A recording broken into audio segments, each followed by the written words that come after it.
Au moins 28 personnes ont été tuées dans un raid aérien samedi contre une école militaire à Tripoli, en Libye.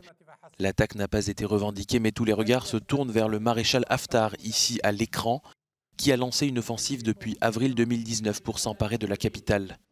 Le Parlement libyen, acquis à sa cause, a d'ailleurs voté la rupture des relations avec la Turquie. Le président Erdogan s'est dit prêt à envoyer des troupes pour soutenir le gouvernement de Fayez al-Sarraj face à l'offensive du maréchal Haftar.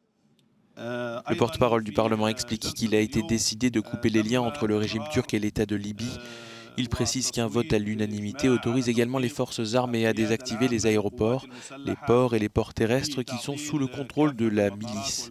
Il précise que les actions du gouvernement de Fayez al-Sarraj représentent un danger pour la sécurité nationale du pays en amenant des colons dans le pays, en référence à la Turquie. Ankara et le gouvernement de Fayez al-Sarraj ont signé 2 accords fin novembre. L'un porte sur la coopération militaire, l'autre permet à la Turquie de faire valoir des droits sur de vastes zones en Méditerranée orientale riches en hydrocarbures, aux grandes dames de la Grèce, de l'Égypte, de Chypre et d'Israël.